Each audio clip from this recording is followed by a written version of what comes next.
Salgono a 7 le vittime trovate tra le macerie di Ravanusa, dove sono state collassate le palazzine tra le vie Trilussa, Galilei. Avvenuta in una tranquilla notte di sabato sera, la causa è dovuta a una fuga di gas metano che ha colpito ben 4 palazzine in un'area estesa di circa 10.000 metri quadrati. Un vero e proprio scenario apocalittico quello che si è visto a Ravanusa, dove i detriti delle esplosioni hanno colpito un intero quartiere. Prontamente le forze dell'ordine, con i vigili del fuoco in testa, la protezione civile, si sono mobilitati per cercare di trovare persone che probabilmente erano ancora vive.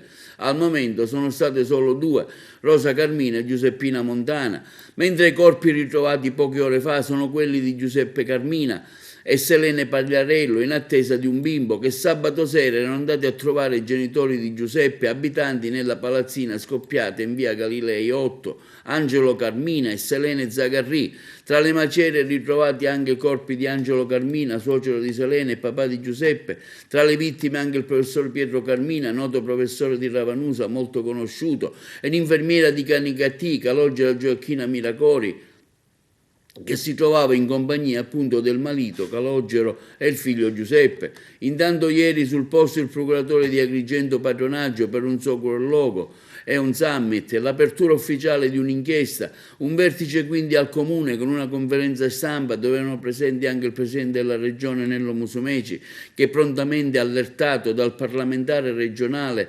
locale Giussi Savarino ha inviato sul posto il responsabile della protezione civile Salvo Cocina.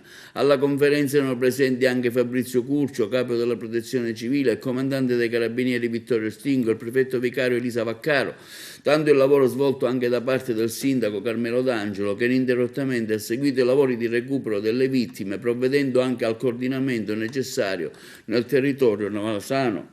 Molta anche la solidarietà di tanti sindaci del posto presenti.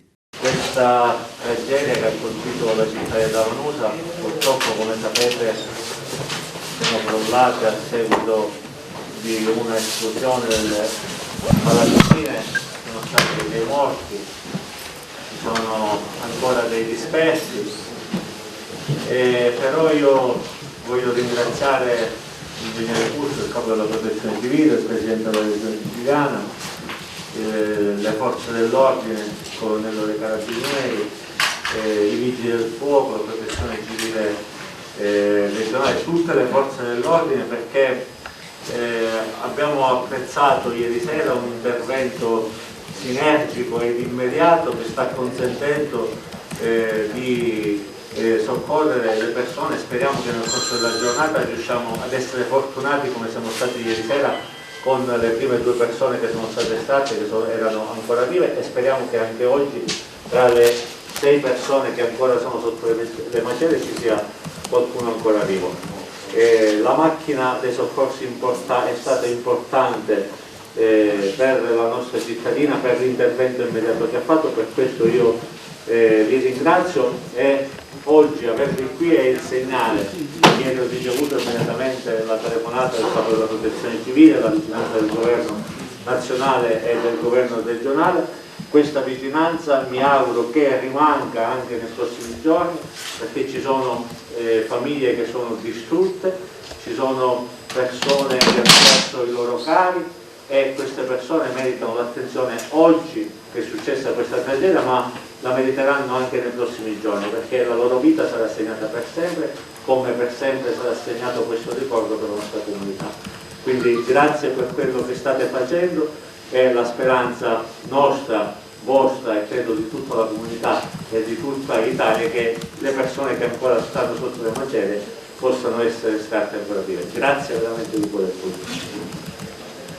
Grazie Sindaco, buona giornata a tutti. Per quanto possibile io mi riallaccio alle parole che diceva il Sindaco per evidenziare che il nostro sistema si è mobilitato sin dai primi momenti all'arrivo delle prime informazioni, e devo ringraziare veramente tutti coloro che si sono adoperati sin dai momenti iniziali, che sono chiaramente quelli più complicati, quelli più duri, quelli più difficili, quindi in particolare le persone del Corpo Nazionale dei Vigili del Fuoco, i primi soccorritori, l'Arma dei Carabinieri, le autorità locali, il Sindaco stesso, perché trovarsi di fronte a situazioni come queste che vengono poi da voi rappresentate giustamente come stampa è veramente un peso importante. Abbiamo sin dall'inizio avuto collegamenti con il sindaco, la macchina si è messa in moto in maniera assolutamente sinergica e importante. Oggi abbiamo centinaia di operatori, di professionisti, abbiamo le tecnologie, abbiamo i cani molecolari, insomma si sta facendo tutto quello che si può fare per continuare a offrire il massimo della possibilità nel, chiamiamolo questa fase che, come si può dire, di soccorso tecnico urgente e tutto ciò che comporta in questa prima fase. In casi come questi credo che serva il silenzio e la preghiera. Il silenzio per evitare, come è stato detto, che possano alimentarsi interpretazioni in questo momento non prioritarie e destinate a creare confusione. La preghiera perché chi ancora manca all'appello possa essere presto recuperato in vita. Ci sarà tempo per fare analisi e ogni altra considerazione. Lo dicevo poco fa al sindaco, che rappresenta la comunità di Ravanusa alla quale va il pensiero affettuoso e la vicinanza mia personale e di tutto il governo della regione, la vicinanza alle famiglie delle vittime. L'onorevole Savarino, che è qui con me, da cittadina di Ravanusa, da ieri sera condivide l'ansia nelle operazioni di recupero delle persone, speriamo vive, le altre.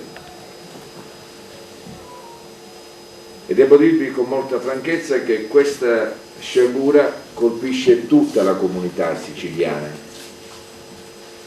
La regione siciliana ha dato ampia disponibilità al sindaco di sistemare ove necessario le persone evacuate dagli immobili lesionati o colpiti comunque dalla esplosione, e non faremo mancare quindi la nostra presenza per ridurre al minimo i disagi dei cittadini direttamente o indirettamente colpiti. L'impegno dei Vigili del Fuoco, davvero che ringrazio uno a uno, a partire dal comandante dei Vigili del Fuoco di Agrigento, davvero da 15 ore in maniera indefessa stanno operando su questi scenari dei 4 edifici completamente crollati. E davvero sono scenari che a noi ci danno forte motivazione, perché fino all'ultimo cercheremo di estrarre le persone vittime di questi crolli.